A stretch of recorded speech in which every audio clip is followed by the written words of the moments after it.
গাজীপুরের কালীগঞ্জের মক্কিনগরে মনোরম প্রকৃতিতে গড়ে উঠেছে আদর্শ দ্বীনি বিদ্যাপীঠ দারুল উলুম ঢাকা, যেখানে মমতার পরশে আমলি পরিবেশে গড়ে তোলা হচ্ছে আগামীর যোগ্য আলেম ও আলোকিত মানুষ।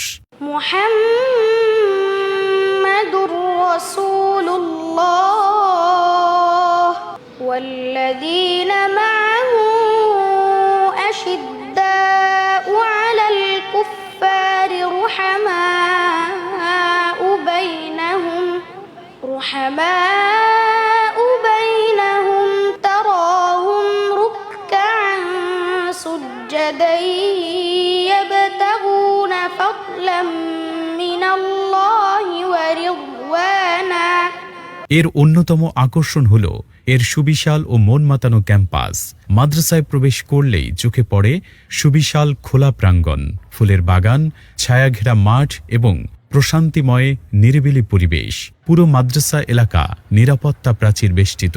শিক্ষার্থীদের নিরাপত্তা নিশ্চিত করতে গেটে রয়েছে সার্বক্ষণিক সিকিউরিটির ব্যবস্থা। দারুল উলুম ঢাকায় রয়েছে মক্তব বিভাগ, নাজেরা বিভাগ, হিফজ ও দাওরাই হাদিস পর্যন্ত কিতাব বিভাগ, অর্থাৎ এক ছাদের নিচে দ্বীনি শিক্ষার পূর্ণাঙ্গ ব্যবস্থা রয়েছে এখানে। দারুল উলুম ঢাকা পরিচালিত হচ্ছে দেশ বরেণ্য চিন্তাশীল ওলামায়ে কেরামের দিক নির্দেশনায় এবং দারুল উলুম দেওবন্দের নিসাব অনুসারে। বিশেষ করে শাইখুল হাদিস আল্লামা মুফতি মনসুরুল হক দামাত বারাকাতুহুম সহ মুহাদ্দিসিনে কেরাম এখানে দাওরাই হাদিস ও অন্যান্য বিভাগে দর্স প্রদান করেন। প্রবাসীরা এখানে তাদের সন্তানকে নিশ্চিন্তে যেন ভর্তি করতে পারে সে ব্যবস্থাও চালু রয়েছে। এডুম্যাক্স প্লাস মোবাইল অ্যাপের মাধ্যমে ভর্তি ফি প্রদান, হাজিরা, ফলাফল সহ শিক্ষার্থী ও মাদ্রাসার প্রয়োজনীয় সব তথ্য পাওয়া যায় এক ক্লিকেই। বছর জুড়ে পরিকল্পিত পাঠদানের জন্য শুরুতেই প্রদান করা হয় বার্ষিক ক্যালেন্ডার। শিক্ষার্থীদের নিয়মিত পরিবেশন করা হয় স্বাস্থ্যসম্মত খাবার। এছাড়া নিরবিচ্ছিন্ন বিদ্যুৎ নিশ্চিত করতে রয়েছে জেনারেটর সুবিধা। রয়েছে সমৃদ্ধ কুতুবখানা এবং আধুনিক কম্পিউটার ল্যাব। পড়াশোনার পাশাপাশি শরীয়তসম্মত খেলাধুলা ও শরীরচর্চার জন্য রয়েছে পর্যাপ্ত ব্যবস্থা। আর অসচ্ছল মেধাবী ছাত্রদের জন্য রয়েছে বিশেষ আর্থিক ছাড় ও সুযোগ সুবিধা। বিশেষ দ্রষ্টব্য, প্রবাসী এবং কর্মব্যস্ত অভিভাবকদের সন্তানদের সম্পূর্ণ দায়িত্ব গ্রহণ করে প্রতিষ্ঠানটিতে পড়াশোনার সুযোগ রয়েছে। তাকওয়া, মমতা এবং যুগোপযোগী শিক্ষার মিশেলে দারুল উলুম ঢাকা একটি আদর্শ মানুষ গড়ার দ্বীনি শিক্ষাঙ্গন। দারুল উলুম ঢাকা আপনার সন্তানকে অত্যন্ত দায়িত্বশীলতার সাথে কোরআন সুন্নায় দক্ষ, ইসলামের একজন মুখলিস খাদেম ও উম্মতের যোগ্য রাহবর হিসেবে গড়ে তোলার লক্ষ্যে বিরামহীনভাবে চেষ্টা চালিয়ে যাচ্ছে। তাই আপনি আস্থাশীল হয়ে আপনার কলিজার টুকরা সন্তানকে আমাদের হাতে তুলে দিতে পারেন। যে সন্তান হবে আখেরাতে আপনার পুঁজি। আমাদের সঙ্গে যোগাযোগের ঠিকানা মক্কিনগর, বান্দাখোলা, কালীগঞ্জ, গাজীপুর। ফোন 01719679586।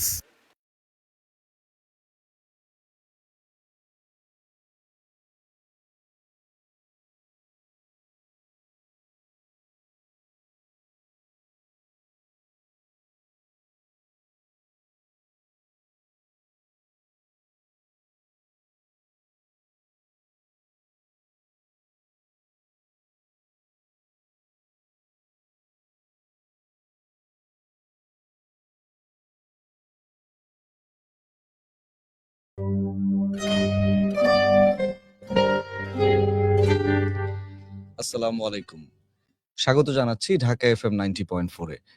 আপনার সাথে আছি আমি সিফাত এবং শুরু হয়ে গেল আমাদের রমজানের যে নিয়মিত এই বিশেষ আয়োজন, আপনার জিজ্ঞাসা যে আয়োজনটি ইসলামী প্রশ্ন উত্তর নিয়ে, সেই আয়োজনটি নিয়ে কিন্তু হাজির হয়ে গেছি।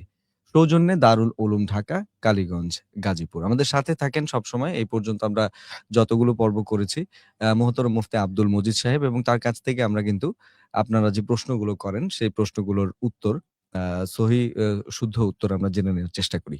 তো আমার সকল সম্মানিত শ্রোতা এবং দর্শকদের উদ্দেশ্যে আমার অনুরোধ থাকবে যে আপনারা বেশি বেশি করে এই লাইভটা শেয়ার করে দিন। আপনার সোশ্যাল মিডিয়া যতগুলো অ্যাকাউন্ট আছে, গ্রুপ বা পেজ আছে, সেসব জায়গায় আপনি কিন্তু শেয়ার করতে পারেন, যাতে করে আমাদের যে অন্য ভাই বোনেরা আছেন, মুসলমান ভাই বোনেরা আছেন, তাদের যদি কোনো প্রশ্ন থাকে সেই প্রশ্নগুলো তারা করতে পারবেন, অথবা আরেকজনের প্রশ্নের উত্তরের মাধ্যমে তারাও কিন্তু অনেক বেশি পরিমাণ মানে হয়তোবা শুদ্ধ ব্যাপারগুলো জানতে পারবেন। যে ব্যাপারগুলো হয়তোবা তারা পরিষ্কার ছিলেন না। তো আমি কিভাবে আপনি মানে আমাদের লাইভটা দেখতে পারেন সেটাও একটু বলে দিই। আপনি আমাদের যে Facebook পেজ আছে সেখানে চলে আসতে পারেন ঢাকা এফএম 90.4 এর। আমাদের ঠিকানাটি হচ্ছে facebook.com/I love Dhaka FM। এবং আমাদের যেই বন্ধুরা শুনছেন তারা কিন্তু অবশ্যই আমাদেরকে এসএমএস বা WhatsApp এর মাধ্যমে আপনার যে প্রশ্নটা আছে সেই প্রশ্নগুলো আমাদেরকে করতে পারেন। আমাদের নম্বর হচ্ছে 01841 904 904। এবং যারা অ্যান্ড্রয়েড ফোন ইউজ করে থাকেন তারা কিন্তু অবশ্যই আমাদের অ্যাপটা ডাউনলোড করে নিবেন। কখনো যদি দেখলেন যে ফ্রিকোয়েন্সিতে সমস্যা হচ্ছে, সাথে আপনি কিন্তু অ্যাপের মাধ্যমে এবং ঢাকার বাইরে মানে দেশের বাইরে পৃথিবীর যেকোনো প্রান্ত থেকে আপনি কিন্তু এই অ্যাপের মাধ্যমে ঢাকা এফএম 90.4 শুনতে পারবেন এবং এই আয়োজনটি তো শুনতে পারবেনই। তো অনুরোধ থাকবে আমার সকল বন্ধুরা আপনাদের এই দিনী দায়িত্ব থেকে এই ভিডিওটি শেয়ার করবেন। আমরা চলে যাব আমাদের মোহতারামের কাছে। মোহতারাম মুফতি আব্দুল মজিদ সাহেব তিনি আমাদের সাথে আছেন। আসসালামু আলাইকুম মোহতারাম, কেমন আছেন আপনি? ওয়ালাইকুম আসসালাম ওয়া রাহমাতুল্লাহি ওয়া বারাকাতুহু। জি। মোহতারাম, আমরা আজকে কোন বিষয় নিয়ে আমরা কথা বলে শুরু করব?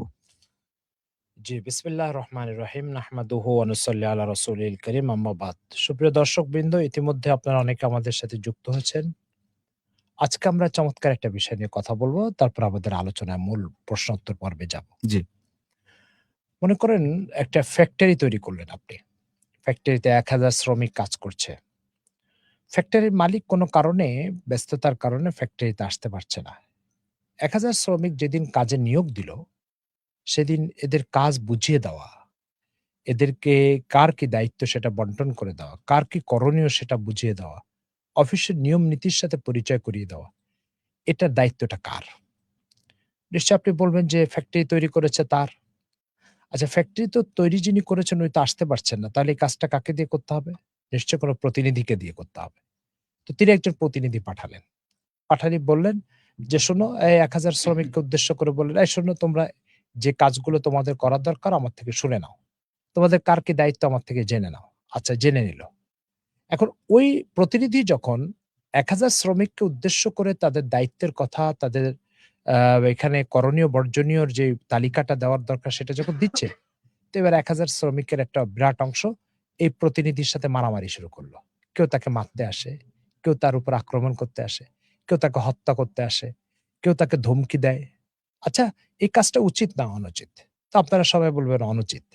আচ্ছা, এই কাজটা যদি কেউ করে আপনি তাকে মানে বলবেন, সচেতন বলবেন না অচেতন বলবেন? যদি কেউ করে তাহলে তার এই চাকরিটার নিশ্চয়তা কতটুকু?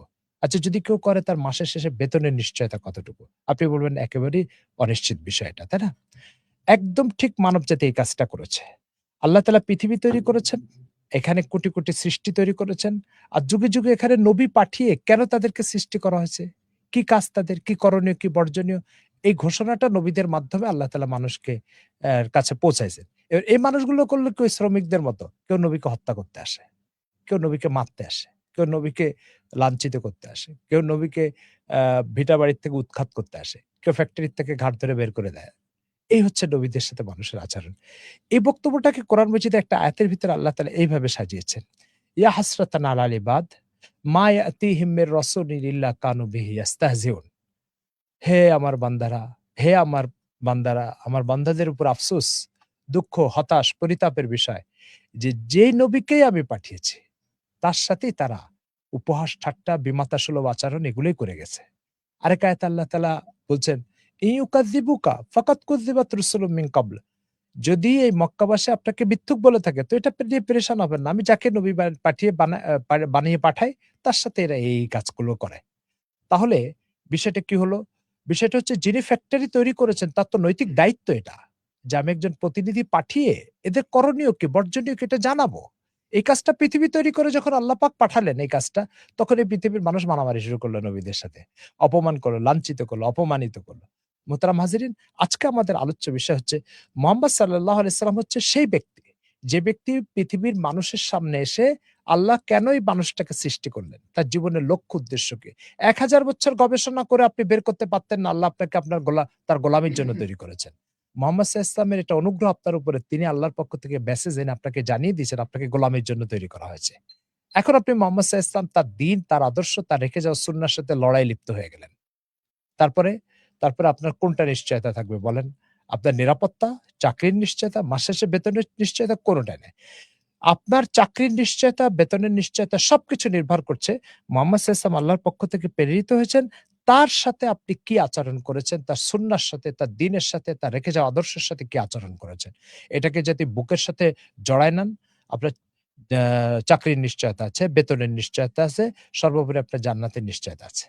আর যদি এগুলোর সাথে আপনি সংঘাতে লিপ্ত হন, দূরত্বের সম্পর্ক তৈরি করেন আর ঝামেলা শুরু করে দেন, তখন সবকিছু অনিশ্চিত হয়ে যাবে। এজন্য আসুন, পৃথিবীর ওই সমস্ত অপদার্থ, অজ্ঞ, মূর্খ, দুর্ভাগা মানুষের মতো আমরাও মুহাম্মদ সাল্লাল্লাহু আলাইহি ওয়াসাল্লামের দ্বীনের সাথে, তার রেখে যাওয়া সুন্নাহর সাথে, তার সাথে বিমাতাসুলভ আচরণ না করি। আমরা ঠিক একজন সভ্য, ভদ্র, আদর্শবান, ভাগ্যবান শ্রমিক যেমন মালিকের পক্ষ থেকে ঘোষণাকারী প্রতিনিধিকে কান দিয়ে শুনে বুকের সাথে জড়ায় নেয়, করণীয় বর্জনীয় কি এটা জানার পরে ফ্যাক্টরিতে সে অনুযায়ী কাজ শুরু করে দেয়। আমরা এই কাজগুলো এইভাবে পৃথিবীতে শুরু করে দিই। আর মনে রাখবেন, ফ্যাক্টরির মালিক ক্ষুব্ধ হলে বড় জোর চাকরি থেকে বের করে দিবে। এছাড়া তো আর কিছু করবে না। তো আল্লাহ তাআলা যদি নারাজ হন ও ক্ষুব্ধ হন মুহাম্মদ সাল্লাল্লাহু আলাইহি ওয়াসাল্লামের সাথে বিমাতাসুলভ আচরণের কারণে, তখন কি করবেন তিনি? এমনি ছেড়ে দিবেন? প্রশ্নে আসে না। আসুন, আমরা আমাদেরকে সংশোধন করি, পরিবর্তন করি। আর মুহাম্মদ সাল্লাল্লাহু আলাইহি ওয়াসাল্লাম ও তার রেখে যাওয়া দ্বীন ও আদর্শকে বুকের সাথে জড়িয়ে ধরি। আল্লাহ তাআলা সেই তৌফিক আমাদেরকে দান করেন। চলুন আমরা আমাদের প্রশ্ন পর্বে চলে যাই। ইনশাআল্লাহ। দর্শক এবং শ্রোতা, আপনি শুনছেন ইসলামী প্রশ্ন উত্তর। আপনার জিজ্ঞাসা সৌজন্যে দারুল উলুম ঢাকা, কালীগঞ্জ, গাজীপুর। ঢাকার অদূরে দারুল উলুম ঢাকা গাজীপুরের কালীগঞ্জের মক্কিনগরে গড়ে উঠেছে একটি আদর্শ দ্বীনী শিক্ষা প্রতিষ্ঠান। যত্নশীল পরিবেশে এখানে গড়ে তোলা হচ্ছে আগামীর যোগ্য আলেম ও আলোকিত মানুষ। এই মাদ্রাসায় আপনার সন্তানের জন্য রয়েছে সুবিশাল ক্যাম্পাস, খেলার মাঠ, নিরাপত্তা বেষ্টিত এলাকা, স্বাস্থ্যসম্মত খাবার এবং ২৪ ঘন্টা বিদ্যুৎ সুবিধা। আছে কম্পিউটার ল্যাব ও শরীরচর্চার ব্যবস্থা। আর্থিকভাবে অসচ্ছল যেসব শিক্ষার্থীরা আছেন তাদের জন্য কিন্তু বিশেষ ছাড় রয়েছে এই মাদ্রাসায়। মক্তব থেকে দাওরায়ে হাদিস পর্যন্ত সব বিভাগ আপনি এক ছাদের নিচে এখানে পেয়ে যাচ্ছেন। দেশ বরেণ্য ওলামায়ে কেরামের তত্ত্বাবধানে এবং দারুল উলুম দেওবন্দের নিসাব অনুসারে পরিচালিত। প্রবাসীরাও নিশ্চিন্তে আপনার সন্তানকে ভর্তি করাতে পারেন এখানে, এবং এডুম্যাক্স প্লাস মোবাইল অ্যাপের মাধ্যমে এক ক্লিকেই আপনি যাবতীয় তথ্য কিন্তু পেয়ে যাবেন। যেমন আপনার সন্তানের ফি, হাজিরা, ফলাফল ইত্যাদি, ইত্যাদি যা আছে সমস্ত কিছু কিন্তু আপনি এই অ্যাপের মাধ্যমে পেয়ে যাবেন। দারুল উলুম ঢাকা আদর্শ মানুষ গড়ার একটি নির্ভরযোগ্য দ্বীনী শিক্ষাঙ্গন। এবং আমাদের এই আয়োজনের সৌজন্যেও কিন্তু তারা আছেন দারুল উলুম ঢাকা। তো আমাদের সাথে আছেন মোহতারাম মুফতি আব্দুল মজিদ। আমরা মোহতারাম প্রশ্নে চলে যাচ্ছি। আমাদেরকে প্রশ্ন করেছিলেন তৌহিদা। তার প্রশ্নটা হচ্ছে, আমার হাসব্যান্ড আগে আমার সব কথা শুনে চলতো। এখন আর কোন কথা শুনে না। খালি ঝগড়া হয় আমাদের মধ্যে। তো এই ক্ষেত্রে আসলে ইসলাম কি বলে বা কি করণীয়? প্রথম কথা হচ্ছে, হাসব্যান্ড আপনার সব কথা আ শুনে বা শুনে চলে, এই কথাটাই ভুল। মানে যদি এটা কোনো হাসব্যান্ড করে তো এটা ভুল এবং অন্যায়। কেন? তার কারণ হচ্ছে আপনি একজন মানুষ। আপনি কখনো সঠিক কথা বলেন, কখনো ভুল কথা বলেন। কখনো সঠিক সিদ্ধান্ত দেন, কখনো ভুল সিদ্ধান্ত দেন। এখন প্রত্যেক ভালো মন্দ সঠিক বেঠিক সব কথাই আপনার স্বামী আপনার অনুকরণ করবে। এই আ কাজটাও যেমন স্বামীর জন্য ভুল, এরকম প্রত্যাশা বা আকাঙ্ক্ষা করা এটা আপনার জন্য ভুল। প্রথম কথা হচ্ছে আপনার হক ও আপনার অধিকারের সাথে সম্পর্কিত যে বিষয়গুলো, সেই বিষয়গুলোতে অবশ্যই আপনার স্বামী আপনার অনুসরণ করবে বা আপনার হক রক্ষা করবে, কোনো সন্দেহ নাই। কিন্তু প্রত্যেক ইতিবাচক নেতিবাচক সব কাজে অনুসরণ করা এটা ইসলামের কাম্য নয়। আপনার প্রত্যেকটা কথা কোরআন ও সুন্নাহর আলোকে পরিমাপ হবে। সেই পরিমাপে যদি উত্তীর্ণ হয় তাহলে সেটা মানবে, নতুবা মানবে না। এখন আপনি জিজ্ঞেস করছেন এখন তার সাথে ঝগড়া হয় আপনি কি করবেন? দাম্পত্য কলহ সহ যেকোনো কলহের অন্যতম একটা কারণ হচ্ছে একে অপরের অধিকার সম্পর্কে অজ্ঞতা ও মূর্খতা। স্বামীর অধিকার কি স্ত্রীর উপরে, স্ত্রীর অধিকার কি স্বামীর উপরে, এ ব্যাপারে টোটাল কেউ কোনো ধারণা না নিয়ে আমাদের দাম্পত্য জীবন শুরু হয়। আচ্ছা, আমি একজন ব্যক্তির সাথে সহকর্মী হিসেবে অফিসে কাজ করছি। আমি প্রতিনিয়ত তার হক ও অধিকার সম্পর্কে অচেতন হয়ে তার সাথে খারাপ আচরণ করছি। কতদিন এই সম্পর্ক ঠিক থাকবে? এজন্য আমাদের সমাজে দাম্পত্য কলহের একটা বড় কারণ হচ্ছে স্ত্রী স্বামীর অধিকার সম্পর্কে ন্যূনতম কোনো ধারণা নিয়েই বিবাহ পরে দাম্পত্য যাত্রা শুরু করে।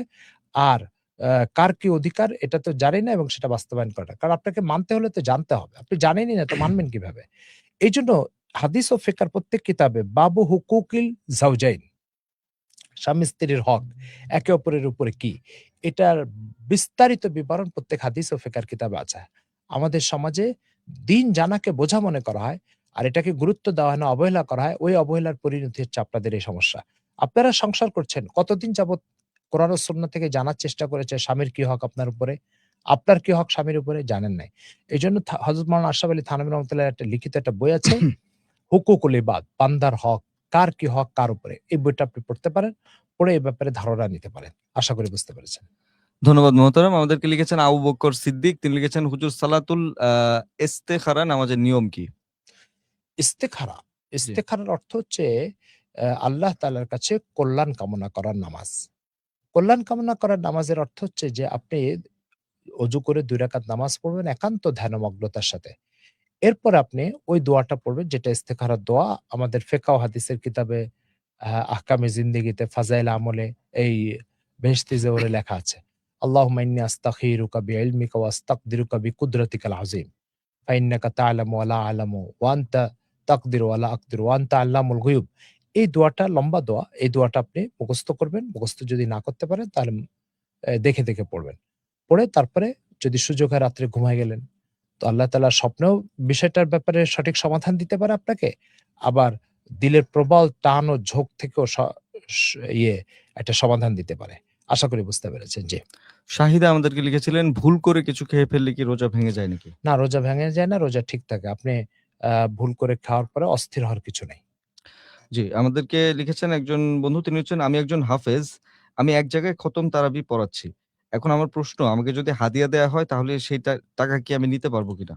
যে আমাদের সমাজে প্রচলিত হাদিয়ার যে সিস্টেমটা, যে রমজানের শেষ দশকে চিৎকার করে বলা হয় মসজিদের মাইক দিয়ে, তারাবির টাকা দিবেন, তারাবির টাকা, তারাবির টাকা। আশ্চর্য, আমি ফরজ নামাজ এশা পড়লাম, এটার কোনো টাকা নেই। তারাবি না সুন্নতে মুআক্কাদা, এটার টাকা কেন দিতে হবে? তো এই প্রথাটা কোরআনের জন্য অবমাননাকর, ওলামা ইকরামের জন্য অবমাননাকর এবং দিনকে মামুলি ২০-৫০ টাকার মাঝে বিক্রি করার নামান্তর। এইজন্য এটার এই পন্থাটা একেবারেই সঠিক নয়। সবচেয়ে সুন্দর পন্থা হচ্ছে এই ধরনের কোনো আওয়াজই মাইকে দেওয়া হবে না, ঘোষণা দেওয়া হবে না।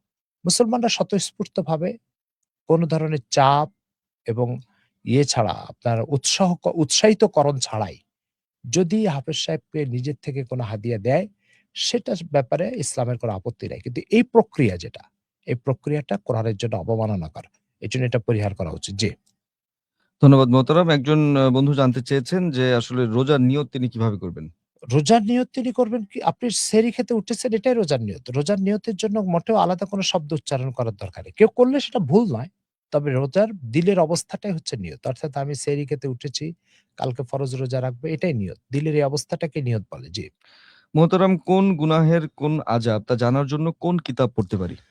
আ এর জন্য সবচেয়ে আ হচ্ছে আপনার আ পড়তে পারেন। মাওলানা আশিক ইলাই বুলন্দ শাহরি রহমাতুল্লাহ লেখা। আ উর্দুতে উনার মূল কিতাবটা হচ্ছে মরনে কে বাদ কিয়া হোগা। এটা বাংলা অনুবাদ করেছে অনেক পাবলিকেশন। মৃত্যুর পরে কি হবে? এই একটা চমৎকার বই আছে। এই বইটা অনেক পাবলিকেশন ছেপেছে।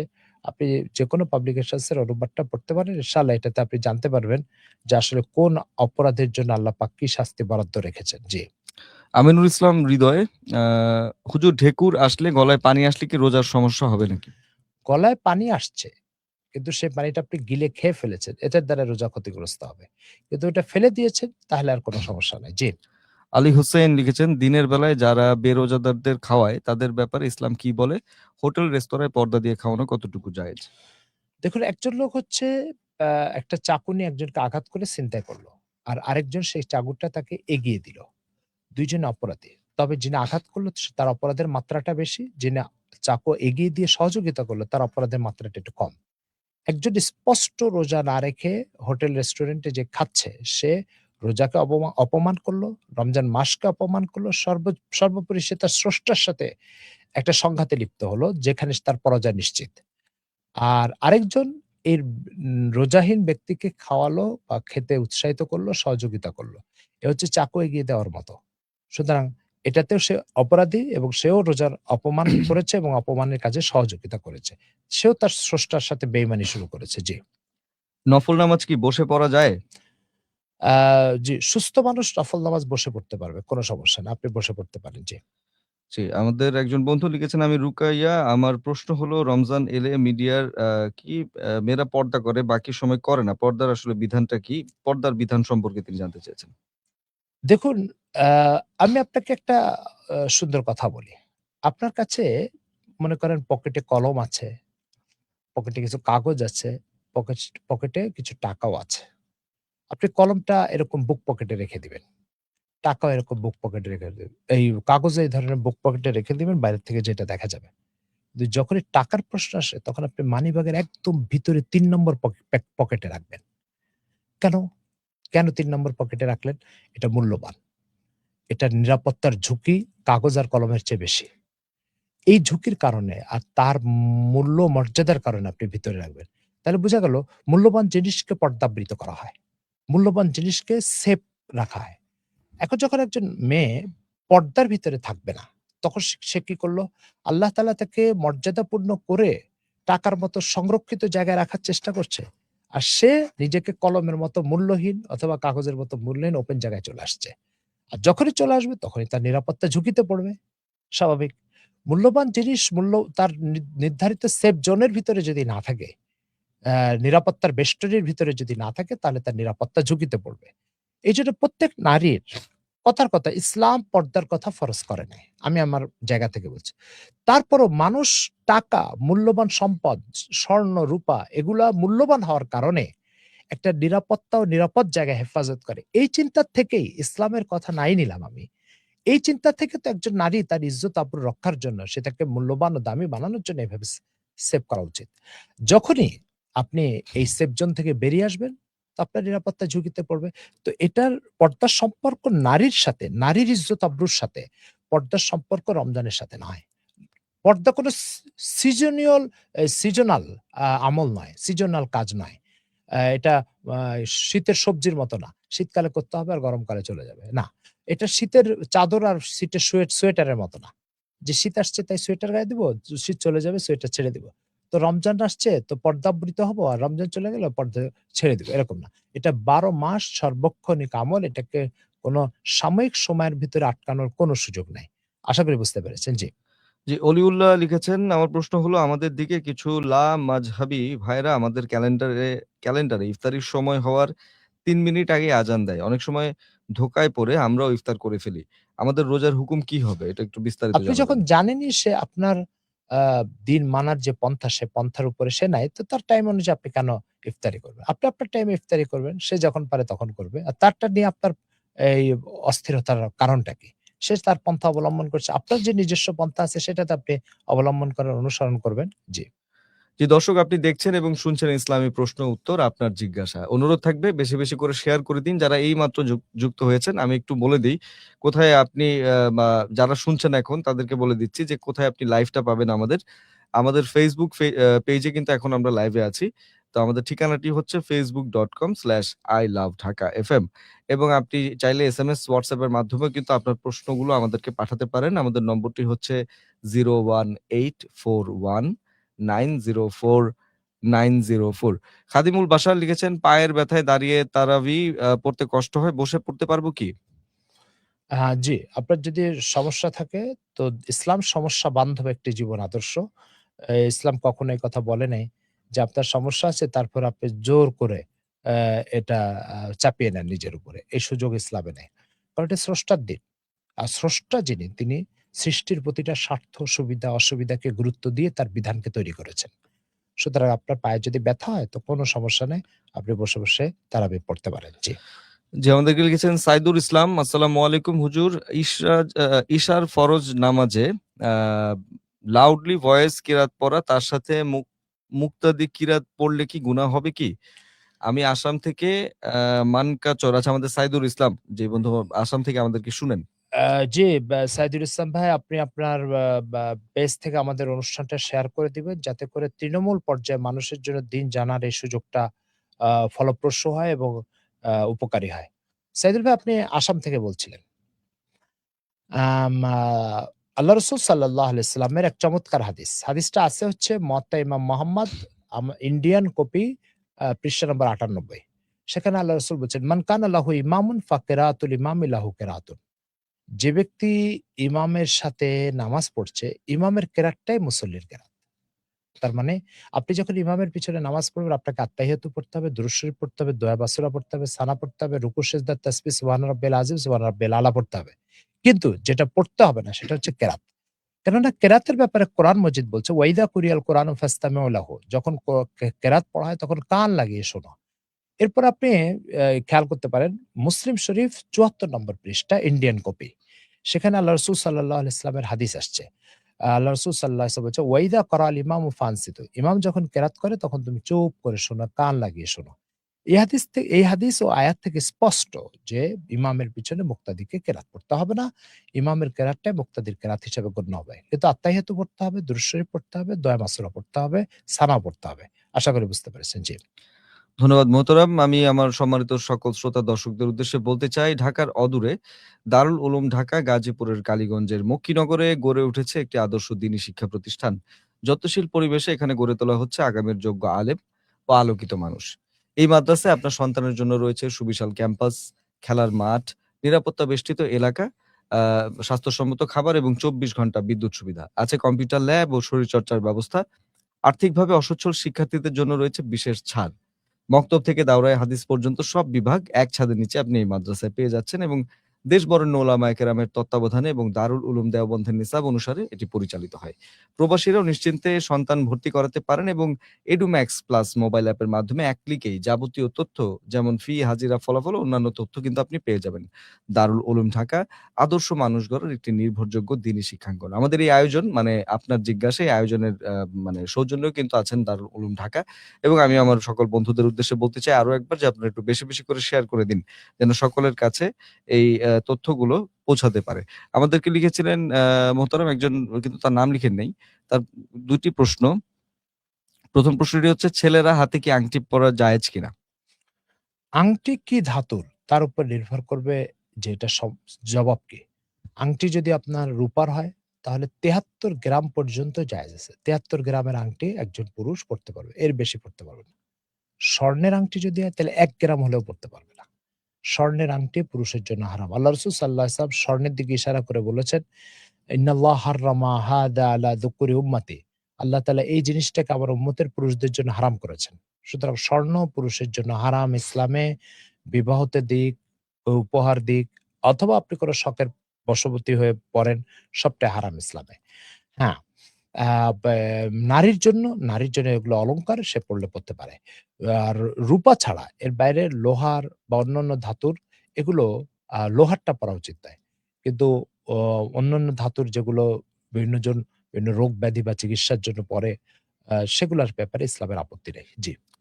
ধন্যবাদ মোহতারাম। না, আমি তার নামটা আসলে তিনি শেষে লিখেছিলেন। তার নাম আমার যেই বন্ধু আসলে প্রশ্নটি করেছেন তার নাম হচ্ছে নোমান আর সাইফ। তিনি চট্টগ্রাম থেকে শুনছেন। আচ্ছা, তার আরেকটা প্রশ্ন ছিল, সেটা হচ্ছে ছেলেদের হাতে মেহেদি লাগানো জায়েজ কিনা? না, রং জাতীয় জিনিসটা হচ্ছে নারীদের জন্য। আ আর পুরুষদের জন্য হচ্ছে আপনার সেন্ট, আতর। আতর ব্যবহার করবে পুরুষ। রং জিনিসটা পুরুষের জন্য নয়। এজন্য পুরুষরা নখে মেহেদি, হাতে মেহেদি লাগানো এগুলো ইসলামে পছন্দনীয়, এটা মাকরুহ। আর মহিলাদের জন্য সুন্নত। রাসূল সাল্লাল্লাহু আলাইহি ওয়াসাল্লাম এক মহিলাকে নিজ আগ্রহের থেকে হাতে মেহেদি লাগাতে বলেছিলেন। জি। যে আমাদেরকে লিখেছিলেন আবু বক্কর সিদ্দিক, আসসালামু আলাইকুম হুজুর, আমি অলিউল্লাহ। আচ্ছা, তিনি ওই অ্যাকাউন্ট থেকে লিখেছেন আরকি। আমার প্রশ্ন হচ্ছে আমাদের দিকে, আচ্ছা আমরা এটা পেয়েছি, এই প্রশ্নের উত্তর আমরা নিয়েছিও। নেহাল উদ্দিনেরটাতে চলে যাই আমরা। হুজুর, আমার যে পরিমাণ ইনকাম সোর্স দরকার ওই পরিমাণ হচ্ছে না। এক্ষেত্রে ফ্যামিলি নিয়ে আমার জন্য চলা মুশকিল হয়ে দাঁড়াচ্ছে। এখন আসলে আমি কি করতে পারি? জি, বিষয়টা হচ্ছে যে রুটি-রুজির সংকট, উপার্জনের সংকট, আয়ের সংকট, এটা মানব জীবনের অপরিহার্য একটা পার্ট। এটাকে আপনাকে স্বাভাবিক হিসাবে গ্রহণ করতে হবে। অর্থাৎ আপনাকে মনে করতে হবে যে যতটুকু রুটি-রুজি আল্লাহ দিয়েছেন, আমি এটার জন্য আল্লাহ তাআলার খুব বেশি শুকর আদায় করি। এরপর আল্লাহ তাআলা নতুন রুজির রাস্তা বের করে দিবেন। আ এই আল্লাহ তাআলার প্রতি এই আস্থাটা, শুকর আদায় করলে তিনি নতুন রুটি-রুজির রাস্তা বের করে দিবেন। আর অভিযোগ করলে, কি দিল? আল্লাহ তাআলা আমার দিকে একটু তাকায় না, আমার অবস্থার দিকে একটু লক্ষ্য রাখে না। এই সমস্ত কথা বললে যেটুকু আছে এটুকু শেষ হয়ে যাবে। আ দ্বিতীয় যে কথাটা, আল্লাহ তাআলা কোরআন মাজিদে বলছে যে, "লাইন শাকারতুম লাযিদান্নাকুম।" শুকর আদায় করলে আমার নেয়ামত বেড়ে যাবে। তো রুটি-রুজি বৃদ্ধির একটা পন্থা হচ্ছে আল্লাহর শুকর আদায় করা। এরপর একটা বিষয় হচ্ছে যে, যতটুকু রুটি-রুজি আপনার কাছে আসছে আপনি মনে করবেন এতটুকু রুটি-রুজি এটা আল্লাহর পক্ষ থেকে আসছে। এটা আপনার উপার্জন নয়। যখন আপনি মনে করবেন এটা আল্লাহর পক্ষ থেকে আসছে, তো আমি আপনাকে একটা কলম দিলাম। আপনি যখন প্রশংসা করবেন যে, "আমাকে হুজুর কলমটা দিয়েছে।" সাথে আপনি আরেকটা জিনিস পাওয়ার যোগ্য হবেন। কিন্তু আপনি যদি মনে করেন যে না হুজুর দেয়নি, এটা আমি কিনেছি, তখন আমি ওটাও ছিনিয়ে নিব যেটা দিয়েছি। তার কারণ আমি কলম দিয়েছি, আপনি নিজের বলে দাবি করছেন। তো সেজন্য রুটি রুজি আল্লাহ দিয়েছে। এটা আপনাকে বারবার বলতে হবে, স্বীকার করতে হবে, আল্লাহর শুকর আদায় করতে হবে। আর সাথে, সাথে যে বিষয়টা সেটা হচ্ছে যে গুনাহকে কমায় দেন। গুনাহ রুটি-রুজির রাস্তাকে বন্ধ করে দেয়। আল্লাহর নাফরমানিকে বন্ধ করে দেন। ৩য় যে বিষয়টা আপনার সামর্থ্যের সবটুকু শ্রম ব্যয় করবেন রুটি-রুজি উপার্জনের জন্য। এই কাজগুলো করতে থাকলে ইনশাআল্লাহ দেখবেন সামনে আল্লাহ তাআলা আপনার রুটি-রুজি বৃদ্ধি করে দিবে। জি। জি, মোহাম্মদ ওসমান গনি আমাদেরকে লিখেছিলেন, আসসালামু আলাইকুম। আমি ওমান থেকে শুনছি। আপনি কেমন আছেন হুজুর? আচ্ছা, আপনার জি, আলহামদুলিল্লাহ ওসমান গনি ভাই আল্লাহ তাআলা ভালো রেখেছেন। আশা করি আপনিও ভালো আছেন। জি। আমাদের সঙ্গে আছেন এমডি হিজবুল্লাহ খান। আমার একটা প্রশ্ন হচ্ছে, কোনো ব্যক্তি যদি কারো কাছ থেকে টাকা পায় এবং যার থেকে পায় পাওনাদার ব্যক্তিকে তালাশ করে পায় না এমত অবস্থায় ওই পাওনাদারের ব্যক্তির টাকাটা কিভাবে সে দিবে? বান্দার হক কিভাবে আদায় করবে? সে তার শক্তির সর্বোচ্চ ব্যয় করে, পুরা শক্তি ব্যয় করে যদি তাকে পেয়ে যায় আলহামদুলিল্লাহ। আর যদি না পায়, আর এরকম ধারণা তৈরি হয়েছে যে তাকে তালাশ করে আর পাচ্ছি না, আর পাবো না। তখন এই টাকাটা যাকাত খাওয়ার যোগ্য কোনো ব্যক্তিকে সদকা করে দিবে। দিয়ে এই নিয়ত করবে যে আল্লাহ এটার সওয়াব যে ব্যক্তি আমার কাছে টাকা পেত তার আমলনামায় আপনি পৌঁছায় দেন।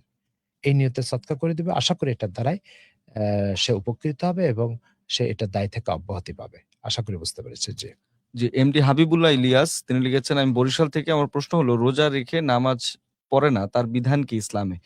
এবং তার আরেকটা প্রশ্ন আছে, আমরা এটা আগে শুনি, তারপরে পরবর্তী প্রশ্নে যাব। রোজা থেকে কেউ যদি নামাজ না পড়ে, রোজা থেকে কেউ যদি নামাজ না পড়ে, তো সে রোজার দ্বারায় আল্লাহর একটি হক আদায় করলো, আরেকটি হক নষ্ট করলো।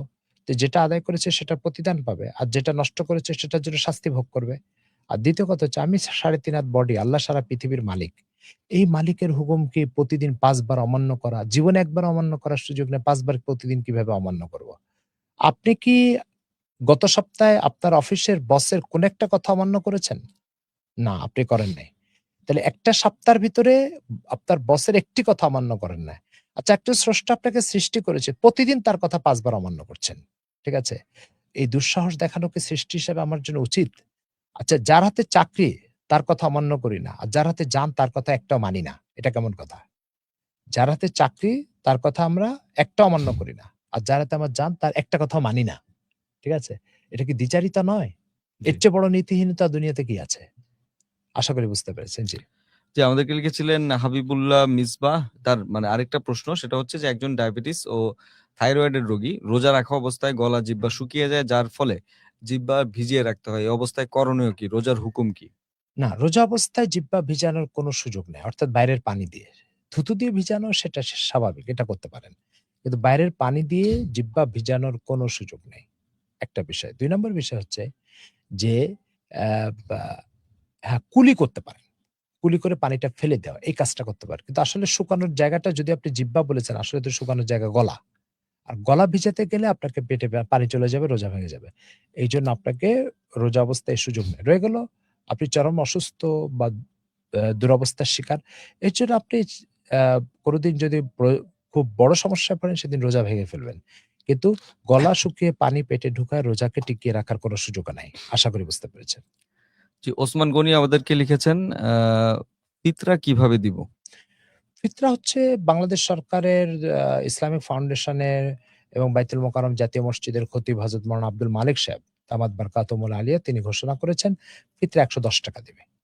আ যার আছে সামর্থ্য কম। আর যার সামর্থ্য আছে সে ৳২৮০০ দিতে পারে একটা ফিতরা। মানে আল্লাহ রাসূল সাল্লাল্লাহু আলাইহি ওয়াসাল্লামের যুগে ৫ ধরনের জিনিস দ্বারা ফিতরা দেওয়ার সিস্টেম ছিল। খেজুর, পনির, এরপরে আপনার যব, তারপরে কিসমিস, এরপরে আটা। এই ৫ ধরনের জিনিস দিয়ে ফিতরা দেওয়ার সুযোগ ছিল। আটা দিয়ে যদি দেন আপনি তাহলে ৳১১০ দিতে হবে। আর যদি খেজুর দিয়ে দেন তো খেজুর বিভিন্ন মানের আছে। ৩ কেজি আ বা আপনার ৩ কেজি ২৬৬ গ্রাম। ৩ কেজি ২৬৬ গ্রাম হচ্ছে খেজুরের মাপ। এই মাপের খেজুর কিনতে যে কয় টাকা লাগে সেটাও একটা ফিতরা। তো এভাবে আপনি সামর্থ্যবান হলে বেশি টাকা দিয়ে ফিতরা দিবেন। আর যদি সামর্থ্যবান কম হন তাহলে আপনি ৳১১০ দিয়ে ফিতরা দিতে পারেন। যেকোনো জাকাত খাওয়ার যোগ্য গরিব মিসকিন এটা পেতে পারে। কোনো সমস্যা নাই। আপনি দিতে পারেন। জি। যে আমাদেরকে মোস্ত আ মোস্তফা সম্ভবত উনার নামটা। আচ্ছা, লিখেছেন, আসসালামু আলাইকুম ওয়া রাহমাতুল্লাহ। বাড়িধারা থেকে বলছি। হুজুর, আমার একটা প্রশ্ন, অনেকে জাকাতের টাকা দিতে পারে না কিন্তু কোরবানির ঈদে কোরবানি দিতে পারে। এখন সে কি কোরবানি দিবে নাকি জাকাত দিবে জানাবেন? বিষয়টা হচ্ছে যে কোরবানির জন্য শর্ত একটু শিথিল। আর জাকাতের জন্য জাকাত ফরজ হওয়ার জন্য শর্ত একটু কঠোর। আ যেমন আপনার পরিত্যক্ত জমি আছে, যে জমিতে ফসল হয় না। আ আপনি ফসল বপন করেন, এমনি পড়ে আছে। এই জমিতে জাকাত আসবে না। কিন্তু এই জমি থাকলে কোরবানি দিতে হবে। এজন্য কোরবানির শর্তগুলো যথেষ্ট শিথিল ও প্রশস্ত। কিছু সম্পদ থাকলে কোরবানি দেওয়া লাগে। কিন্তু জাকাতের জন্য সেটা ১ বছর হতে হবে। নির্ধারিত সম্পদ থাকতে হবে। যেকোনো সম্পদ থাকলে জাকাত ফরজ হয় না।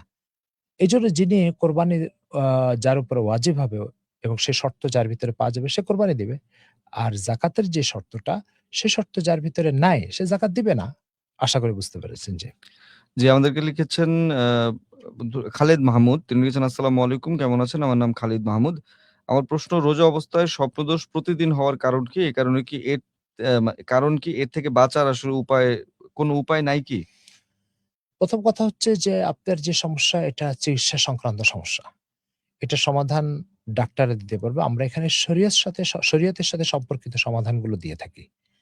আ এজন্য আপনি কোন ডাক্তারের সাথে যোগাযোগ করবেন। একটা বিষয়। ২ নম্বর বিষয় হচ্ছে আমরা একটা কথা আপনাকে বলতে পারি, সেটা হচ্ছে যে দৈনন্দিন জীবনে বিভিন্ন আজেবাজে চিন্তা যদি আসে, তাহলে এটা এই জাতীয় স্বাস্থ্যের জন্য একটা সমস্যার সৃষ্টি করে। এজন্য আজেবাজে চিন্তা একজন ইমানদার করতে পারে না। এখান থেকে বেরিয়ে আসলে আমার মনে হয় আপনার এই সমস্যাটা দূর হয়ে যাবে। তবে রোজা অবস্থায় যদি এই ঘটনা ঘটে তাহলে এটাতে রোজার কোনো ক্ষতি হয় না। আশা করি বুঝতে পেরেছেন। জি। জি, আমাদের একজন বন্ধু লিখেছেন, "হুজুর, আমি জাকাত খাওয়ার যোগ্য। এক্ষেত্রে কি ফিতরা দেয়া লাগবে?" না। যিনি জাকাত খাওয়ার মতো শর্ত যার ভিতরে আছে তাকে ফিতরা দিতে হবে না। জি। হাবিবা ইসলাম লিখেছেন, "একজন মেয়ে মাহরাম ছাড়া কোথায় যেতে পারবে এবং কতটুকু যেতে পারবে? নিজের বাসায় এবং অন্য আত্মীয়স্বজনের কিভাবে থাকবে নন মাহরামের সামনে?" সহিহ মুসলিম শরীফের হাদিস। আল্লাহ রাসূল সাল্লাল্লাহু আলাইহি ওয়াসাল্লাম বলছেন, "লা তুসাফিরুল মারআতু সালাসাতা আইয়ামিন ইল্লা মা মাহরামিহা।" কোন নারী ৩ দিনের রাস্তা অতিক্রমণ করতে পারবে না যদি তার সাথে মাহরাম না থাকে। অর্থাৎ বাবা না থাকে, ভাই না থাকে, চাচা না থাকে, মামা না থাকে, সন্তান না থাকে, ভাগিনা না থাকে, ভাতিজা না থাকে। এরা সব মাহরামের অন্তর্ভুক্ত। তো এরা কেউই যদি না থাকে তাহলে মহিলা ৩ দিনের রাস্তা অতিক্রমণ করতে পারবে না। আল্লাহ রাসূল যে যুগে ৩ দিনের রাস্তার কথা বলেছেন সেটা হিসাব করে ওলামায়ে কেরাম বের করেছেন। এখন সেটা ১৬ মাইল তথা আপনার ৪৮ কিলোমিটার। তো ৪৮ কিলোমিটারের রাস্তা, ৪৮ কিলোমিটারের রাস্তা যদি কোনো ব্যক্তি ১৬ মাইল ৩ দিনের রাস্তা। ৩ দিনের রাস্তার অর্থ হচ্ছে এখন ৭৭.৫ কিলোমিটার পড়ে। ৪৮ না ৭৭.৫। ৭৭.৫ কিলোমিটার রাস্তা কোনো মহিলা যদি অতিক্রমণ করে আল্লাহ রাসূল বলেছেন একা, একা অতিক্রমণ করবে না, তার মাহরাম তার সাথে থাকবে। আমাদের সমাজে আজকাল একা একি হজ করা, উমরা করতে যাওয়া এগুলোর একটা প্রবণতা চালু হয়েছে। কারণ সৌদিতে একা একি মেয়েরা চাকরি করতে যায় বছরকে বছর ধরে। এরপরে লাশ হয়ে ফিরে আসে, যৌন নির্যাতনের শিকার হয়ে ফিরে আসে, ইজ্জত আবরু হারিয়ে ফিরে আসে। এগুলো সব ইসলামের নির্দেশনা অমান্য করার কারণে এবং পশ্চিমামুখী সমাজ ব্যবস্থার কারণে পর্দা প্রথাটা শিথিল হয়ে যাওয়ার কারণে এই ইজ্জত আবরু হরণের দুর্ঘটনাগুলি ঘটছে। যাই হোক, মূল কথা হচ্ছে ৩ দিনের রাস্তা কোনো মহিলা অতিক্রমণ করতে পারবে না। ৭৭.৫ কিলোমিটার। এর বেশি যেতে হলে তার সাথে মাহরাম থাকতে হবে। আশা করি বুঝতে পেরেছেন। আ আসসালামু আলাইকুম। আপনারা কেমন আছেন? আমার একটা প্রশ্ন হচ্ছে, রোজা থেকে ভারতের নাটক দেখা যায় কি? আমি বিজলি হাতীবান্ধা থেকে। আম আ রোজা থেকে ভারতের নাটক।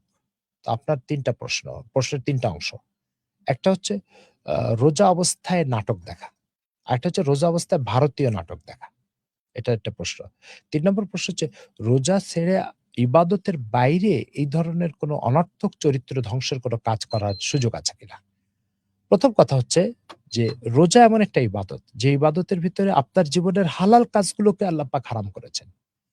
রমজানের বাইরে আপনি বিকাল ৩ টার সময় খেতে পারবেন, কিন্তু রমজানে খেতে পারবেন না। তাহলে যেটা হালাল সেটা রোজার কারণে হারাম।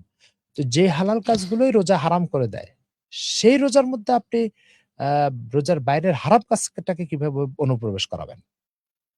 তো ভারতীয় নাটক আপনার কি মনে হয় চরিত্র নির্মাণ করে না চরিত্র ধ্বংস করে? কি মনে হয়? চরিত্র ধ্বংস করে। আমি তো তাই জানি। আচ্ছা। ভারতীয় নাটক আ কি করে? ভারতীয় নাটক আপনাকে আপনার দিন সম্পর্কে উদাসীন করে দিবে। আপনার মানে স্রষ্টার থেকে আপনাকে বিচ্যুত করবে, আখিরাতের চেতনা ধ্বংস করবে। তাহলে আপনার জীবনের মূল পুঁজিগুলোকে শেষ করে দিল। আপনার জীবনের মূল পুঁজিগুলোকে যে নাটক শেষ করে দেবে, সে নাটক আপনি দেখবেন কেন? আর সেটা রমজান মাসে কেন দেখবেন? তো এইজন্য এটা মোটেও জায়েজ হবে না। আপনার রোজা দারুণভাবে ক্ষতিগ্রস্ত হবে এবং এটার দ্বারা আপনি আখিরাতে জবাবদিহিতার সম্মুখীন হবেন। একটি সমাজ ব্যবস্থাকে তিলে, তিলে ধ্বংস করার সিস্টেম আপনাদেরকে আমি বলে দিই। একটু মনোযোগের সাথে শুনেন প্রিয় শ্রোতাবৃন্দ। একটা ব্যাঙকে আপনি ধরে এনে গরম পানির মধ্যে ফেলে দেন। ব্যাঙটা লাফ মেরে গরম পানি থেকে বেরিয়ে যাবে। কিন্তু একটা ঠান্ডা পানির মধ্যে ব্যাঙকে রেখে দেন, রেখে দিয়ে এবার নিচের থেকে আগুন দিয়ে জ্বাল দেন। আগুন দিলে ধীরে, ধীরে পানিটা গরম হবে। ওই পানিটা থেকে ব্যাঙ লাফ মেরে বের হবে না। কেন? এই পানিটা হঠাৎ তার গায়ে স্পর্শ করে ধীরে, ধীরে সয়ে উঠেছে। সহনীয় হয়ে গেছে। তারপরে সে আর ওখান থেকে হঠাৎ গরম পানিতে ফেলে দিলে যেভাবে লাফ মারবে ওইভাবে লাফ মারবে না। ভারতীয় সিরিয়াল, ভারতীয় নাটক এবং ভারতীয় যে সিনেমা আ বা আকাশ আকাশ সংস্কৃতির মাধ্যমে আমাদের ঘরে, ঘরে অনুপ্রবেশ করেছে। এটা হচ্ছে ঠিক ব্যাঙকে আ মা ঠান্ডা পানির মধ্যে রেখে ধীরে, ধীরে নিচে আগুন জ্বালিয়ে ওটাকে ধীরে, ধীরে উত্তাপ করা। এটা হচ্ছে আমাদের দেশে অপসংস্কৃতি, চরিত্রহীনতা, নারী-পুরুষের অবাধ বিচারণ এবং ইসলামিক কালচার থেকে সমাজকে এক্কেবারে দেউলিয়া বানানোর ধীরে, ধীরে একটা চক্রান্ত। আ ১০ বছর আগে যে কাজগুলোকে এই সমাজ চরম ঘৃণাভরে প্রত্যাখ্যান করত, সেই কাজগুলোকে ১০ বছর পরে আজকে সমাজ দারুণভাবে ইতিবাচকভাবে গ্রহণ করছে এবং একটা টাইমে যে কাজগুলোর ব্যাপারে তীব্র প্রতিবাদ হতো, এখন সে কাজগুলোকে প্রতিবাদ করাটাকে অপরাধ মনে করা হচ্ছে। এর কারণ কি? এর কারণ হচ্ছে এই সমস্যাগুলা।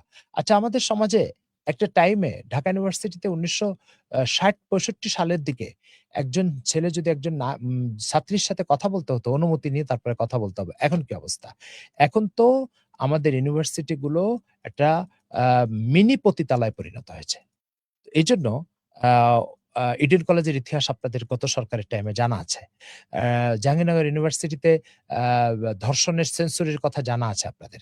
তো এই ঘটনাগুলো কি প্রমাণ করছে? প্রমাণ করছে যে আমাদের সমাজে ধীরে, ধীরে চরিত্রহীনতাকে সহনীয় বানিয়ে দেওয়া হয়েছে। আ যৌন উচ্ছৃঙ্খলতাকে সহনীয় বানিয়ে দেওয়া হয়েছে এবং নারী আর পুরুষের যে প্রাইভেট লাইফ, এই প্রাইভেট লাইফকে জীবজন্তুর মতো উন্মোচন করে দেওয়া হয়েছে। ঠিক আছে? তো এটা হচ্ছে এই সমস্ত সিরিয়াল গুলোর পরিণতি এবং কুফল। আশা করি বুঝতে পেরেছেন। জি। যে আমাদেরকে প্রশ্ন করেছেন হচ্ছে হাজিবুল্লাহ, হিজবুল্লাহ। আচ্ছা, হিজবুল্লাহ হচ্ছে প্রশ্ন করেছিলেন হযরত ক্লিয়ার করে দিলে ভালো হতো। অর্থাৎ তার ঠিকানাটা আমি জানছি না বা জানি না। এমত অবস্থায় আমি আসলে কিভাবে তার কাছে তার হকটা পৌঁছে দিব? আমার বন্ধু মনে হয় খুব আপনি পরিষ্কারভাবে আপনি আমাদের অনুষ্ঠানের এই অংশটা শুনেন নাই। যে অংশের ভিতরে আমরা প্রশ্নের জবাব দিচ্ছি, আপনি মেহরবানি করে আরেকবার একটু শুনে নিবেন, হ্যাঁ? আমাদের নতুন অনেক প্রশ্ন আছে সেটার জবাবের তাড়া কাজ করছে। এজন্য আমরা পিছনে আর ফিরতে চাচ্ছি না। আপনি শুনে নিবেন। জি। জি, আমাদেরকে লিখেছেন জাহাঙ্গীর আলম আকন্দ। আমার আমার একজন অভিভাবক ঠিকমতো নামাজ এবং রোজা করে না। অনেক বুঝিয়েছি কিন্তু কোনোভাবেই তাকে অ্যাক্টিভ করতে পারি না। এই প্রশ্নটা কিন্তু আমরা পেয়েছিলাম এবং আমরা উত্তরও জেনেছিলাম জি, আমাদের জি। গত গতকালকে এপিসোডে। উত্তর দিয়েছি জি, যে আপনি হয়তোবা শুনেননি। তো আপনি আবার একটু কষ্ট করে একটু শুনে নিবেন জি, আমাদের জি। থেকে। আপনি আপনার দাওয়াতি কাজ চালিয়ে যান। বাকি হেদায়েতের মালিক আল্লাহ তাআলা। আল্লাহ তাআলার কাছে দোয়া করবেন আর দাওয়াতি কাজ চালিয়ে যান। জি। যে এম আর আল আমিন ফৈজানা চাটমোহর পাবনা থেকে কায়িক পরিশ্রম কৃষিকাজ করে রোজা রাখা খুব কষ্টদায়ক। এরকম কৃষকের কি করণীয়?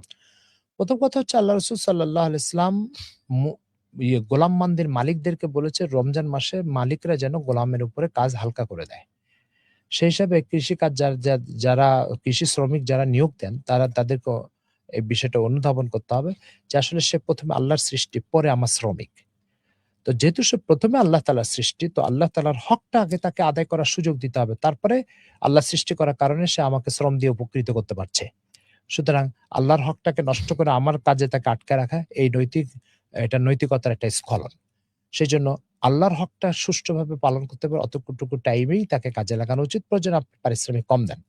এটা একটা বিষয়। শ্রমিকের উচিত হচ্ছে যে আমাকে আল্লাহ তাআলা সৃষ্টি করার কারণে আমি পয়সা ইনকাম করতে পারছি। সুতরাং আল্লাহর হকটা আগে। এই কারণে আপনার উচিত অতটুকু কাজ করা, অতটুকু দায়িত্ব নেওয়া, যতটুকু দায়িত্ব নিলে আপনি আপনার রোজাকে অব্যাহত রাখতে পারবেন। আশা করি বুঝতে পেরেছেন। জি। জি, আমাদের একজন বন্ধু প্রশ্ন করেছিলেন আ এক রোজা রেখে আসলে হস্তমৈথুন করা যাবে কি? যদি না করে থাকে তবে তা আসলে করণীয় কি? বুঝি নাই এটা করা যাবে? যদি না করে থাকা না যায় তবে কি করণীয়? আম আচ্ছা। হ রোজার বাইরে এই কাজটা জঘন্যতম নাজায়েজ কাজ। আর রোজার মধ্যে তো আরো বেশি জঘন্যতম কাজ। এইজন্য আপনি রমজান মাসে এটার কোনো সুযোগ নেই। এটার দ্বারা রোজা নষ্ট হয়ে যাবে। জি।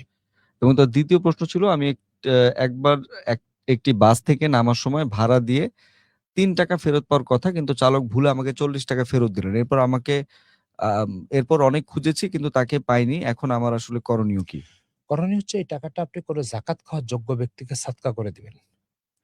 সদকা করে দেওয়ার পরে তারপরে নিয়ত করবেন যে এই টাকাটা ৳৩৭, এই টাকাটা যেন আল্লাহ তাআলা ওই ব্যক্তির আমলনামায় এর সওয়াব পৌঁছায় দেন। তাহলে আশা করি দায় থেকে আপনি মুক্তি পাবেন। জি। আ মোস্তফা আচ্ছা, তিনি লিখেছেন, হুজুর আপনাদের অনুষ্ঠান শোনার সময় আহলে হাদিসের মসজিদ থেকে আজান শোনা যায়। সেই অবস্থায় আমাদের অনুষ্ঠানে স্পিকার সাউন্ড দিয়ে শোনা যাবে কি, জানাবেন? আম আ জি, আপনি শুনতে পারেন। কারণ আমাদের এটা ইলম চর্চা, এটা জ্ঞান চর্চা। কোরআন ও সুন্নাহর জ্ঞান চর্চা, এটা একটা ইবাদত।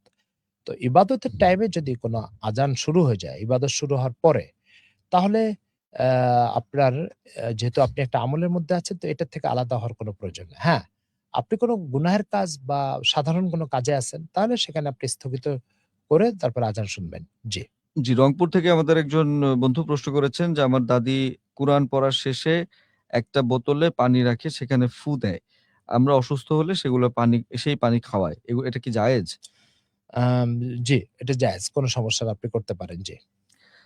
যে হাবিবুল্লাহ মিসবাহ লিখেছিলেন, রোজা রাখতে অক্ষম ব্যক্তি যে সে কিভাবে পরবর্তীতে কাফারা আদায় করবে?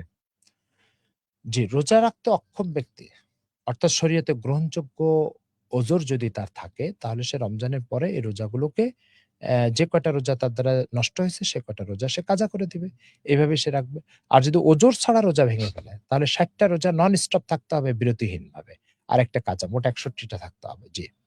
জি, আরহাম কুড়িল থেকে লিখেছিলেন, হুজুর ইমামের পেছনে নামাজ পড়ার সময় রুকু সিজদা তাকবীর দেয়া লাগবে? এবং তার দ্বিতীয় প্রশ্ন হচ্ছে, ইমামের পিছনে নামাজের সময় তাশাহুদ জানার পরেও যদি না পড়ে চুপ থাকে, তাহলে নামাজ কি সহিহ হবে কিনা? ব্যক্তি গুনাহগার হবে এবং এটার দ্বারা নামাজ ক্ষতিগ্রস্ত হবে। তাশাহুদ যদি না পড়ে। আর তাকবীর দেওয়া যেটা সেটা ইমামের সাথে দিবে। শুধু ইমাম সাহেব যখন সামি আল্লাহু লিমান হামিদা বলবে, মুসল্লি তখন বলবে রব্বানা লাকাল হামদ। এটা বলবে। এছাড়া বাকি যেই আ বা ইয়ে আল্লাহু আকবার যেখানে যেটা বলা দরকার সেটা ইমাম যেটা বলবে সেটাই মুসল্লি বলবে। জি। যে আমাদেরকে লিখেছেন আহমেদ বিন শামস, নেসাব পরিমাণ সম্পদের মালিককে জাকাত দিলে জাকাত আদায় হবে নাকি আবার দিতে হবে? যে আবার এই যাকাত দিতে হবে কারণ এটার দ্বারা যাকাত আদায় হবে না। জি। সিলেট থেকে শুনছি, হুজুর আমার একটা প্রশ্ন, মাগরিবের আজানের সাথে সাথেই কি ইফতার করতে হয়? জি, মাগরিবের আজানের সাথে, সাথে আপনাকে ইফতারি করতে হবে। মাগরিবের আজান আ দেরি করা এটা সুন্নত পরিপন্থী।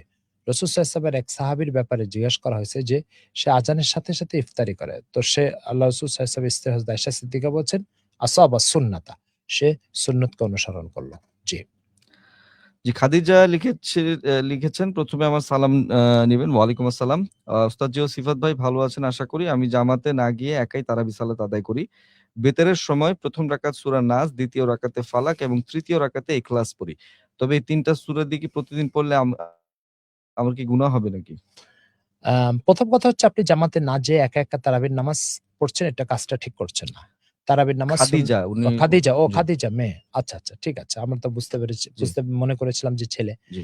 তো আপনি একা, একা পড়বেন। কিন্তু আপনি বিতরের নামাজে ১ম রাকাতে নাস, ২য় রাকাতে ফালাক, ৩য় রাকাতে এর উপরের সূরা, এই তরতিবটা, এই ধারাবাহিকতাটা আপনি ঠিক করছেন না।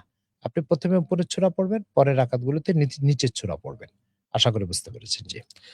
জি, আহমেদ বিন শামস, শামসেরটা আমরা পড়েছিলাম। আমির ইসলাম হৃদয় যেটা লিখেছেন সেটা হচ্ছে, হুজুর নাপাক অবস্থায় কি রোজা রাখলে রোজা হবে? নাপাক অবস্থায় রোজার অর্থ কি? যদি গোসলের প্রয়োজন হয়, সে অবস্থায় সেহরি খেলে রোজা হবে। আ এবং এটাতে কোনো সমস্যা নেই। আ কিন্তু এর অর্থ এটা নয় যে সারাদিন আপনি নাপাক থাকবেন আর এর দ্বারা ফরজ রোজা নষ্ট হবে, ফরজ নামাজ নষ্ট হবে। এই সুযোগটা আপনার জন্য নাই। জি। আব্দুর রাজ্জাক তিনি লিখেছিলেন, হুজুর আমার এক বন্ধু হাসান, সে মাস্টারবেশন এ আসক্ত। ও এখন ভালো হতে চায়। এ থেকে ভালো হওয়ার উপায় কি? ১ম কথা হচ্ছে যে আ কোরআন মজিদে আখিরাতে সাজা ও জবাবদিহিতার যে আয়াতগুলো আছে, সে আয়াতগুলোকে আপনি নিয়মিত পড়বেন। সে আয়াতগুলোকে মনোযোগের সাথে আপনি পড়ার চেষ্টা করবেন। আশা করি এই আখিরাতের বিষয়ে দৃঢ় ইয়াকিন যখন আপনার দিলে তৈরি হবে যে এর প্রত্যেকটা খারাপ কাজের জন্য আল্লাহর সামনে জবাবদিহি করতে হবে। আ এই চিন্তাটা ওই আয়াতগুলোর থেকে যখন আপনার ভিতরে জন্ম নিবে, আশা করি তখন আপনি গুনাহ থেকে ফিরে আসতে পারবেন। জি। ধন্যবাদ। মোহতারাম বরকত আরাফাত আছেন আমাদের সঙ্গে। আসসালামু আলাইকুম। কোন স্বামী যদি স্ত্রীকে দুষ্টামি করে বলে আমাকে ধরা হারাম, এখন কি করণীয় আসলে? এটা কি ঠিক হবে কিনা? আম আমাকে ধরা হারাম এই কথাটা কি সে তালাকের নিয়তে বলেছে? না না, তালাকের দুষ্টামি করে বলেছে। আ না, তাহলে এটা তালাক হবে না। কিন্তু এই জাতীয় কথা দুষ্টামি করে বলাও ঠিক হবে না। আ বাকি যদি সে তালাকের নিয়তে বলে তাহলে এটার দ্বারাই এক তালাক হয়ে যাবে। জি, আশা করি বুঝতে পেরেছেন। ওবায়দুল ইসলাম উজ্জ্বল আকাশ তিনি লিখেছেন, আসসালামু আলাইকুম। আ আচ্ছা, দেখছি আ সংযুক্ত আরব আমিরাতের আবুধাবির আল আইন শহর থেকে। নামাজ সম্পর্কে জানতে চাই। ৪ রাকাত নামাজ ২ রাকাত সূরা ফাতিহার সাথে অন্য সূরা মিলে পড়লাম। কিন্তু বাকি ২ রাকাত কিভাবে পড়ব? আগের ২ রাকাতের মতো নাকি সূরা ছাড়া? জানাবেন। জি, আপনার নামাজ কি ফরজ নামাজ পড়ছেন? না ফরজ নামাজের বাইরে সুন্নত নফল পড়ছেন? যদি ফরজ নামাজ পড়েন তাহলে আপনাকে ৪ রাকাতে সূরা ফাতিহা পড়তে হবে, কিন্তু পরের ২ টো সূরা শুধু ১ম ২ রাকাতে মিলাতে হবে। পরের ২ রাকাতে আপনার সূরা মিলানোর প্রয়োজন নাই। যেমন আপনি জোহর পড়ছেন, আসর পড়ছেন, এশা পড়ছেন। তাহলে আপনাকে ১ম ২ রাকাতে সূরা ফাতিহা পড়তে হবে, সাথে আরো একটা সূরা পড়তে হবে। পরের ২ রাকাতে শুধু সূরা ফাতিহা পড়তে হবে, অন্য সূরা পড়তে হবে না। এটা যদি ফরজ নামাজ হয়। আর যদি সুন্নত, নফল ইত্যাদি নামাজ হয়, যেমন ধরেন জোহরের ৪ রাকাত সুন্নত, তখন আপনাকে প্রতি রাকাতেই সূরা ফাতিহা পড়তে হবে, প্রতি রাকাতেই সাথে সূরা মিলাতে হবে। আশা করি বুঝতে পেরেছেন। আরিফ আহমেদ জিসান আমাদেরকে লিখেছিলেন, হুজুর ফজরের আজানের সময় পানি খেলে কি রোজা ভাঙবে? ফজরের আজান যদি সেহরির টাইম শেষ হওয়ার পরে দেওয়া হয়, তাহলে অবশ্যই রোজা নষ্ট হয়ে যাবে এবং ওই রোজা আপনাকে কাজা করতে হবে। জি। জি, আমাদেরকে আরো লিখেছিলেন, আ আমরা মোহাম্মদী, আসসালামু আলাইকুম হুজুর, এতেকাফকারী কি গোসল করতে পারবে? নিঃসন্দেহে পারবে। কিন্তু কথা হচ্ছে এতেকাফকারী কোথায় গোসল করবে? যদি গোসলের জায়গাটা মসজিদের মধ্যে তৈরি করা হয় তাহলে তো পারবে। মসজিদের বাইরে যদি তৈরি করা হয় তাহলে গোসল না করাটা ভালো। জি। জি, আমাদেরকে লিখেছেন, আসসালামু আলাইকুম, কেমন আছেন? আমি রংপুর থেকে খাদিজা। হুজুর রোজা থেকে শরীরে স্যালাইন দিলে রোজা ভেঙে যাবে? জানালে ভালো হতো। মোটেও ভাঙবে না, রোজা ঠিক থাকবে, আপনি করতে পারেন, অসুবিধা নেই। জি, আমাদেরকে আরো লিখেছিলেন হচ্ছে আমাদের বন্ধু আনোয়ারুল ইসলাম সাব্বির। তিনি লিখেছেন, বিনা চিকিৎসায় আত্মহত্যা করে মরে যাওয়ার মানুষের কি হায়াত শেষ হয়ে যায় নাকি নিজ অপরাধে মৃত্যুবরণ করে? আম আ ২ টা সঠিক। অর্থাৎ নিজ অপরাধে মৃত্যুবরণ করে সেটাও ঠিক। আ আসলে আপনি যেটা বলছেন সেটা কি সে আত্মহত্যার নিয়তে চিকিৎসা এড়িয়ে চলেছে কিনা এটাও একটু চিন্তার বিষয়। যদি আত্মহত্যা করার উদ্দেশ্যে সে চিকিৎসা এড়িয়ে যায়, আত্মহত্যার উদ্দেশ্যে চিকিৎসা এড়িয়ে যায় তাহলে আ তো এটা গুনাহ হবে। এবং হায়াতও শেষ হয়ে গেছে, ২ টাই ঠিক। মনে করুন আল্লাহ তাআলা একটা ফায়সালা করে রেখেছেন। আর সে সেই ফায়সালাটা তার অপরাধ দিয়ে প্রকাশ করেছে। এই যে অপরাধ দিয়ে প্রকাশ করা যেটা, এটাও একটা অপরাধ। এই অপরাধের জন্য সে সাজা পাবে যদি আত্মহত্যার উদ্দেশ্যে চিকিৎসা এড়িয়ে চলে। জি। জি, শুধু দর্শক এবং সম্মানিত দর্শক এবং শ্রোতা, আমরা আজকে ২-৩ মিনিট আসলে বিলম্ব করে আমাদের শুরু করতে হয়েছিল। এজন্য আপনাদের প্রশ্ন অনেক প্রশ্ন। এই প্রশ্নগুলো আসলে আমাদের পক্ষে শেষ করা সম্ভব নয়। তারপরেও আমরা আজকে কিন্তু একটু বেশিই কথা বললাম। আরো যতটুকু আমরা আসলে গ্যাপ দিয়েছিলাম। আপনাদের সুবিধার্থে আরো বলছি যে, শুক্রবার দিনও কিন্তু আপনাদের যে প্রশ্নগুলোর উত্তর আমরা এখন দিতে পারলাম না সময়ের কারণে, সেই প্রশ্নগুলোর উত্তর কিন্তু আপনি আগামীকাল অবশ্যই পেয়ে যাবেন একই সময়ে বিকাল ৩টা থেকে ৪টায় ইসলামী প্রশ্ন উত্তর আপনার জিজ্ঞাসা এই আয়োজনটিতে। যেখানে অবশ্যই উপস্থিত থাকেন। এখানে তো অবশ্যই উপস্থিত আছেন মোহতারাম আব্দুল মজিদ সাহেব, এবং সেই এপিসোডটিতে অনেকে বলে থাকেন যে, "ভাইয়া এটা ছোট হয়ে গেছে প্রোগ্রাম। তারপরে প্রশ্ন আ বুঝেন নাই হয়তোবা তখন হয়তোবা।" তো আমি আপনাকে বলে রাখি যে শুক্রবার দিন হচ্ছে আমাদের বিশেষ এই পর্বটি হয়।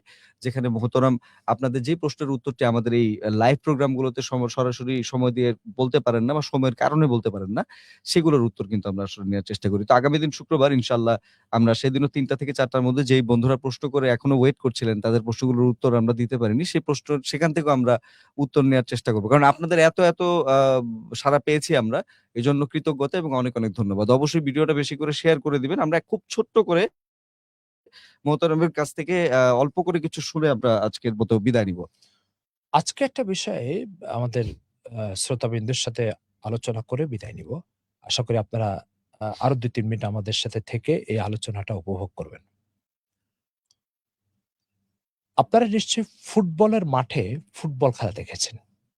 সেখানে কি হয়? প্রত্যেকটা প্লেয়ার ফুটবলকে নিজের কন্ট্রোলে নেওয়ার জন্য একটা মরণপণ চেষ্টা চালায়।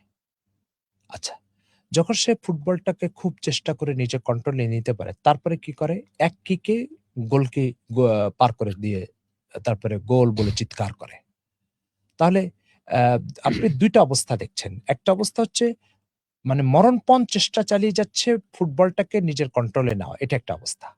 আরেকটা অবস্থা হচ্ছে হাতের ভিতরে পাওয়ার পরে লাথি মেরে মাঠের থেকে বের করে দিচ্ছে। এই যে দুটো অবস্থা না, একদম মানুষের জীবনের সাথে শয়তানের সম্পর্কটা এরকম। শয়তান আপনাকে ফুটবলের প্লেয়ারের মতো আমরণ চেষ্টা চালিয়ে যাবে আপনাকে নিজের কন্ট্রোলে নেওয়ার জন্য।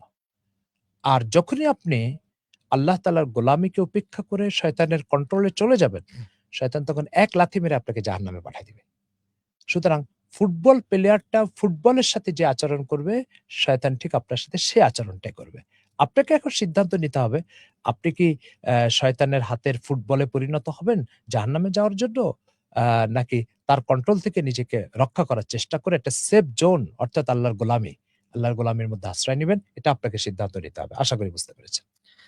জি, অনেক অনেক ধন্যবাদ মোহতারাম। আমরা আজকের মতো বিদায় নিচ্ছি। আগামী দিন আপনাদের যে প্রশ্নগুলো আমরা আজকে উত্তর দিতে পারিনি সময়ের কারণে, আগামী দিন এই যথাসময়ে মানে ৩টা বাজে, বিকাল ৩টা বাজে কিন্তু আপনি এই আয়োজনটিতে পেয়ে যাবেন, যেটা সৌজন্যে আছে দারুল উলুম ঢাকা। মোহতারাম, আপনাকে অনেক অনেক ধন্যবাদ। ইনশাআল্লাহ আমরা শনিবার থেকে আবারও লাইভে ইনশাআল্লাহ থাকবো। যুক্ত হব। জি, ইনশাআল্লাহ। তো আজকের মতো বিদায় নিচ্ছি বন্ধু। আসসালামু আলাইকুম। গাজীপুরের কালীগঞ্জের মক্কিনগরে মনোরম প্রকৃতিতে গড়ে উঠেছে আদর্শ দ্বীনি বিদ্যাপীঠ দারুল উলুম ঢাকা, যেখানে মমতার পরশে আমলি পরিবেশে গড়ে তোলা হচ্ছে আগামীর যোগ্য আলেম ও আলোকিত মানুষ।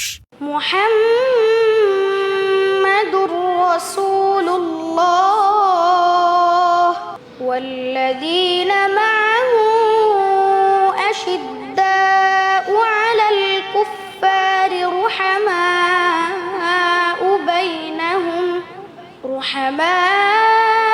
বাইনাহুম তারাহুম রুকআন সুজ্জাদান ইয়াবতাগুনা ফাদলাম মিনাল্লাহি ওয়া রিদওয়ানা। এর অন্যতম আকর্ষণ হল এর সুবিশাল ও মন মাতানো ক্যাম্পাস।